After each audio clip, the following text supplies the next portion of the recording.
Ada 3 tema: tema orang tua, tema suami, tema tentang hidup.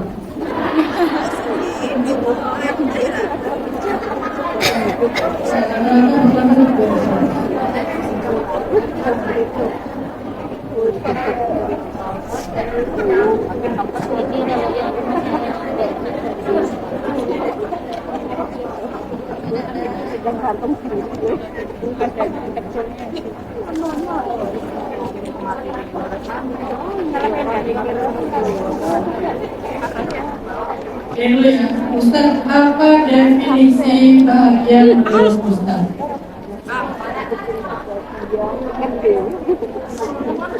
Kenapa saya tidak merasakan itu? Saya suka bertanya pada diri sendiri, bahagia itu apa? Seperti apa sih? Tapi tanpa disadari air mata pun menandakan dan yang bisa menyebabkan bahagia.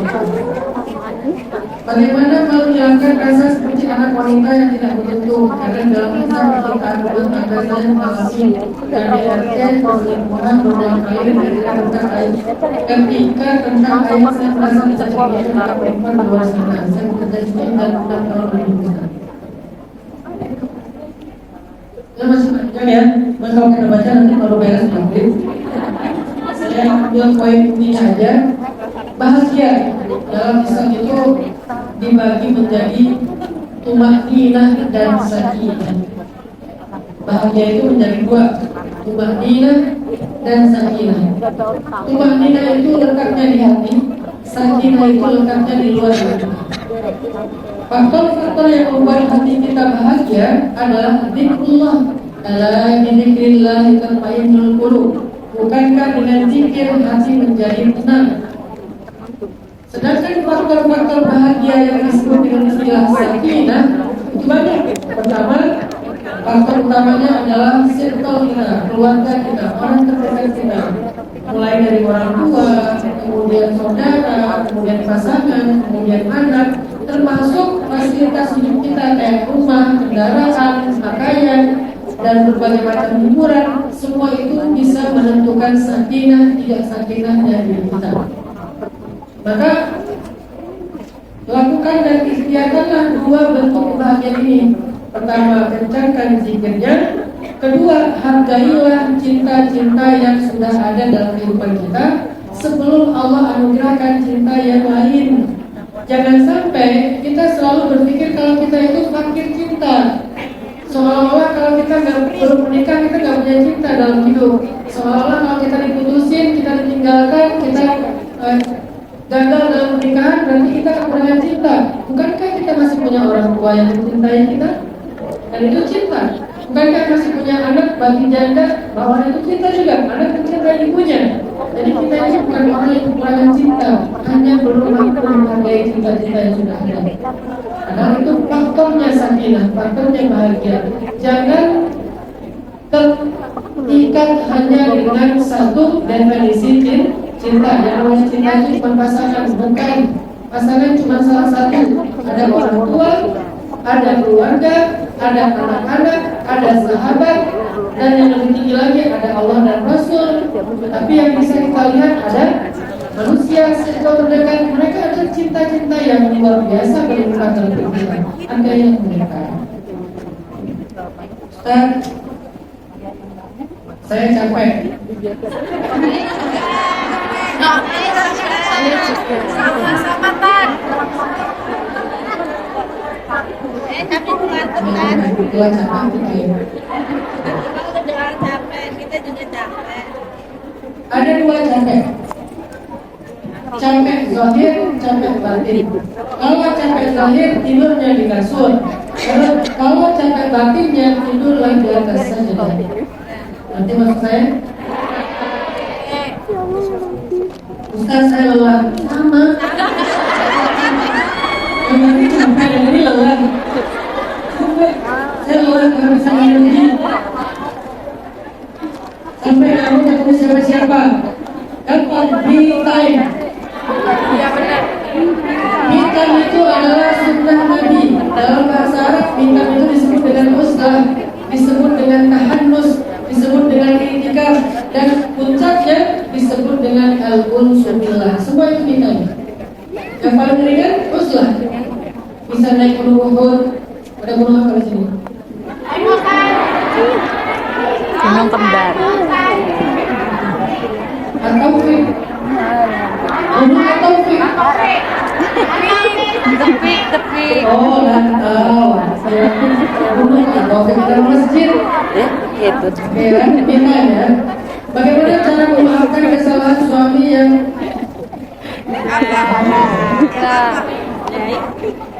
Oh, ini yang tentang tema pasangan. Tema pasangan saya baca beberapa tadi sudah saya baca ya. Yang intinya adalah ada yang suaminya mentalak dia lewat WA. Ada yang suaminya mentalak dia pas lagi marah-marah. Terus ditanya kalau suami marah-marah apakah jatuh talak? Saya tanya balik, emang ada talak yang nggak marah? Ya, talak ya.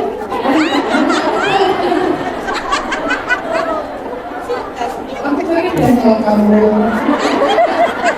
Yang namanya talak mana? Jadi talak yang tidak marah yang tidak menjatuhkan talak itu adalah marah yang sampai kehilangan akal. Kalau masih bisa ngitung 1 sama 1 sama dengan 11, berarti masih berakal. Jadi itu nggak masalah. Terus talak lewat WA itu sama dengan talak lewat surat. WA itu kan surat digital. Ya. Kalau dulu nggak ada WA, adanya surat, maka kita talak. Kalau benar-benar niatnya untuk talak. Bagaimana kalau istri bertahan demi anak aja sebetulnya, udah nggak ada rasa cinta? Tentang kata para ulama dalam rumah tangga, Allah nggak pernah ngomongin tentang cinta. Yang ada dalam rumah tangga itu adalah mawaddah warahmah, kasih sayang, bukan cinta. Kenapa Allah nggak pernah bicara tentang cinta dalam rumah tangga? Karena kita selalu bicara tentang cinta. Karena Allah tahu tidak semua rumah tangga itu berdasarkan cinta. Ada banyak rumah tangga yang dibangun bertahan dengan kasih sayang, bukan dengan cinta. Cinta itu kan rasanya nggak bisa dipaksain. Kayak ada yang gitu, dia tidak dengan pasangannya, tapi dia sayang, dia kasihan, dia sayang kepada pasangannya, sehingga dia bertahan, sehingga dia memberikan hak, sehingga pasangan itu menjadi nyaman, bahagia. Walaupun modalnya bukan cinta, tapi modalnya kasih dan sayang. Jadi nggak apa-apa kalau salah satu di antara bentuk kasih sayang itu mampu mempertahankan rumah tangga kita. Sebetulnya gitu ya. nggak apa-apa dari kita selain sambil meminta kepadanya wadud beri kami mawaddah warahmah dan seterusnya. Kita bisa seperti itu. Ada lagi yang dari tentang suaminya, bagaimana kalau misalnya suami kita itu suka marah-marah, apakah kita bertahan aja atau boleh nggak kalau kita berpikir kita kalau marah-marah loh mungkin masih boleh kita belajar sabar. Tapi kalau udah nyate, kalau udah mulai fisik, kalau udah menyakiti, menzalimi secara membabi buta, maka pilihannya kembali kepada perempuannya. Dia berhak untuk meminta perlindungan dengan cara berpisah, atau juga dia bisa bertahan untuk kembali kepada dia. Ini tentang perempuan. Bagaimana cara menyikapi ibu yang selalu minta dibiayai umroh? Sementara itu saya harus mendapat ibu. Dikarenakan pendengar itu saya sepertinya harus mengundang keinginan menikah bagaimana pandangan Ustaz. Kalau menikahnya kita itu sudah menjadi kebutuhan yang sangat darurat, maka dahulukan yang darurat atas yang sunnah. Umroh adalah sunnah. Menikah wajib bagi sebagian orang, sunnah bagi sebagian lain, haram bagi sebagian yang lain. Dan kemudiannya, kalau dia udah takutnya kalau nggak menikah malah berbuat zina, kalau nggak menikah nanti pacarannya terusan, maka menikah menjadi wajib. Maka dahulukan yang wajib atas yang sunnah. Insya Allah walaupun ibu kecewa itu tidak termasuk durhaka. Kenapa? Karena sesuai dengan agama syariat. Tinggal gimana cara memahamkan ibu baik-baik. Bagaimana menyikapi ibu? Ibu saya. Yang patriarki, artinya yang selalu membenarkan laki-laki kalau perempuan selalu salah. Sungaji. Sungaji. Karena Nabi SAW itu paling sayang kepada Sayyidah Fatimah, anak perempuannya, dan selalu mendengar pendapat Fatimah, Nabi mendengar pendapat Aisyah, Nabi mendengar pendapat Khadijah, dan semua itu adalah perempuan. Nabi mendengar pendapat mereka, Nabi sayang kepada mereka, Nabi mendengar mereka. Ada bedanya seperti Nabi juga mendengar pendapat laki-laki. Jadi ini bukan tentang gender, seperti tentang kebiasaan.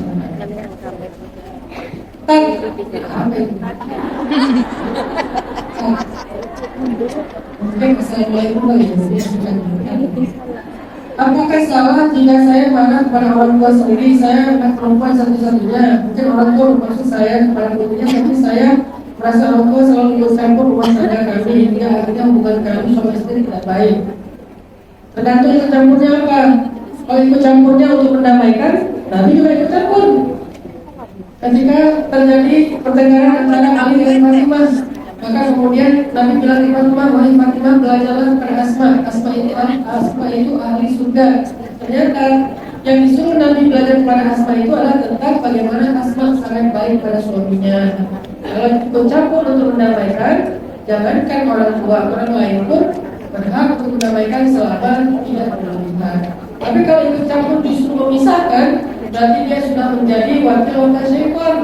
Karena salah satu di antara amalan syaitan yang paling dia suka adalah ma'yufarriqu bainal mar'i wa zawji, memisahkan laki-laki dengan istrinya. Tergantung dia ikut campur untuk memisahkan atau untuk menyambung. Kalau untuk menyambung, untuk mempertahankan, untuk bisa lebih bahagia, Islam, maka itu campur yang baik. Tapi kalau malah menegangkan, memisahkan, membuat konflik, maka itu termasuk di antara perbuatan dosa.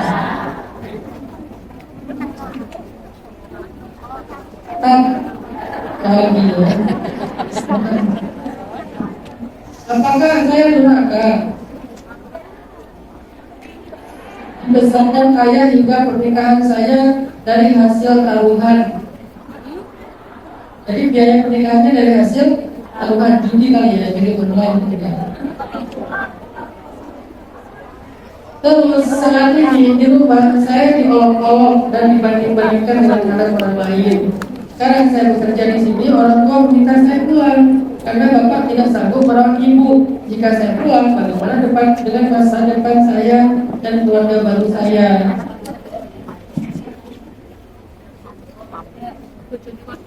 Ibu selama ada suaminya adalah tanggung jawab suaminya. Jadi kalau kita ngomong tanggung jawab ya, bukan ngomongin moral ya, ngomongin syariat tanggung jawab. Istri tanggung jawab suaminya, anak tanggung jawab orang tuanya, perempuan tanggung jawab laki-laki, dan seterusnya dan seterusnya. Setiap kalian adalah pemimpin, setiap pemimpin adalah tanggung jawab dan seterusnya. Intinya kalau ada ayah, harusnya yang bertanggung jawab itu ayah, bukan anak perempuan. Udah anak perempuan dikasih tanggung jawab yang masih ada ayahnya, yang masih ada anak laki-lakinya. Ini udah kayak kebalik-balik ini pola-pola syariat dalam penerapan rumah tangga. Makanya kita perlu belajar lagi tentang syariat keluarga. Ada wali, dan wali itu ada tingkatan-tingkatan. Di kita itu kan kalau udah waris baru datang semuanya. Kalau udah masalah pembagian warisan semuanya tapi saudara. Beres warisan nggak ada yang kenal lagi. Nah ini masalah kita. Jadi tanggung jawab orang tuanya, tanggung jawab suaminya sebenarnya. Tapi kalau bicara moral nanti ditimbang-timbang. Gimana caranya mengambil jalan ke tengah tanpa mengorbankan keluarga baru kita, tapi juga jangan sampai mengecewakan atau menjelaskan diri kita. Misalnya sebagian dari teks ini untuk minta tolong siapa, merawat ibu misalnya, atau bantu ayah gimana, pasti ada solusi. Ustaz, gimana caranya menjauh utang orang tua? Karena udah nggak tahu lagi berapa angkanya. Caranya adalah coba diskusikan atau komunikasikan dengan orang-orang yang dipercaya oleh orang tua kita. Biasanya mereka lebih tahu tentang masalah ini. Misalnya adiknya, saudaranya, sahabatnya. Biasanya sedikit-sedikit akan terbuka. Walaupun mungkin kita nggak tahu akan terbuka semua atau enggak. Kata kuncinya adalah komunikasi. Ustaz, kalau insyaallah semua kita doain. Ada yang ayahnya baru meninggal hari ini. Kita doain juga ya. 15. Yang terakhir, Mata aku jadi Ustaz, saya ingin menyempurnakan agama dengan menikah, tapi saya trauma, takut bertemu dengan pria yang berbahaya. saya berusaha tidak berkeliaran, tapi saya sering dikira tidak laku. Gimana ya caranya ya Ustaz? Apa obat trauma?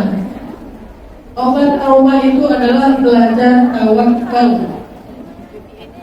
Karena orang yang trauma itu secara definisi adalah takut jika sesuatu terjadi lagi yang pernah terjadi masa lalu. Itu kan trauma kan? Jadi dia takut tentang masa depan, tentang hal-hal yang pernah terjadi di masa lalu. Nah, gimana cara mengatasi rasa takut tentang hal yang belum terjadi ini? Belajar tawakal kepada Allah. Dan tawakal itu dalam banget pemaknaannya. Tapi hakikat dari tawakal itu adalah titipkan masa depan kita kepada Allah, biar Allah yang mengatur seperti apa yang terbaik bagi kita.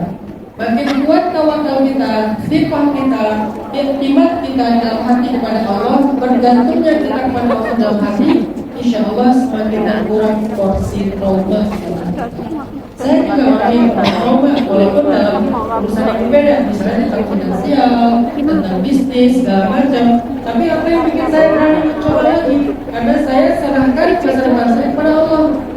Biar Allah yang mempertemukan saya dengan orang yang lebih amanah. Kalau di masa lalu saya pernah ketemu dengan orang yang khianat. Jadi makin kuat tawakal, insya Allah makin berkurang rasa traumanya. Saya kira demikian. Banyak banget orangnya dan semuanya bisa dibaca. Ada keterbatasan waktu kita. Tapi yang paling penting hari ini, saya nggak mau teman-teman pulang hanya membawa video. Apalagi videonya nggak diedit langsung diposting. Saya pengen kalian pulang setelah ini edit bagus-bagus, filternya yang banyak. Bukan dari itu yang bisa banyak. Saya ingin kalian pulang dengan membawa hikmah-hikmah. Karena itu yang paling mahal. Berapapun kita bayar, kalau kita dapat hikmah, maka itu jadi worth it. Tapi kalau kita gratis sekalipun, kalau nggak dapat hikmah, maka majelis itu jadi sia-sia. Nah, hikmah pertama yang ingin saya simpulkan, kalau kita ingin hidup yang mudah, maka cobalah jangan cuma mengetuk pintu bumi, ketuklah pintu langit. Pintu bumi sering mengecewakan kita ketuk pintu akun orang lain, kita ketuk pintu nomor telepon orang lain, kita ketuk pintu rumah orang lain. Kadang dibuka, kadang ditutup, kadang malah diblok, kadang malah di reject. Itulah pintu-pintu bumi, dan selalu menerima kita. Tapi ketuklah juga pintu langit yang pasti selalu menerima dan terbuka untuk kita. Seberapa pendosa pun kita, itu kerennya. Kalau di bumi, kalau kita nyaman buat dia buka. Kalau kita pernah menyakiti dia atau mungkin kita nggak baik bagi dia, akan dibuka. Langit, seberapa pun pendosanya kita pasti dibuka asalkan kita. Yang pertama, kalau ingin mudah dalam hidup, mulailah fokus itu tentang bagaimana menyentuh pintu langit. Dan kedua, gimana caranya biar langit itu berguncang ketika kita ketuk? Ketuklah pintu langit bukan dengan tangan, tapi dengan lisan yang berzikir, memanggil nama-nama dan sifat-sifat Allah yang mulia. Semakin banyak nama yang kita panggil, semakin berulang nama itu kita sebutkan, sifat itu kita lakukan, semakin powerful ketukan kita di langit. Banyak, berulang, dan terus-terusan makin berguncang langit itu lihat ketukan di kita. Yang ketiga, gimana caranya untuk bisa mengetuk pintu langit? Cara yang ketiga adalah dengan membaca nama Allah sesuai dengan apa yang kita harapkan. Jadi bukan cuma zikir, tapi panggil namanya sesuai dengan doanya. Kalau doanya tentang cinta, ya wadud. Kalau doanya tentang rezeki, ya razak. Kalau doanya tentang anugerah, ya wahab. Kalau doanya tentang kemudahan-kemudahan, ya qadir misalnya. Kalau doanya tentang kasih sayang, ya rahman, ya rahim. Apapun panggil dengan nama sesuai dengan doa yang kita baca. Yang terakhir, hikmah dari hadis tadi adalah ternyata cinta itu bisa menjadi sesuatu yang mematikan. Maka doa yang diajarkan oleh Sayyidina Abdullah bin Abbas, Allahumma inni a'udzu bika minal khubuthi wal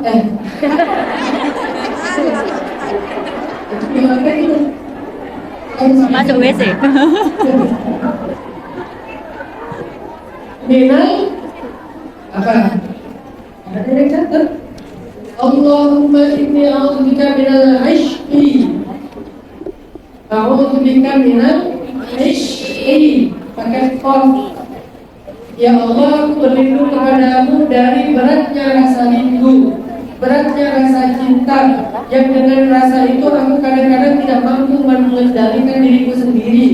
Aku jadi lupa diri, hilangnya rasa malu dan seterusnya. Minta kepada Allah agar kita tidak lagi mencelakakan kita, tapi cinta menjadi rahmat yang menimpa kita.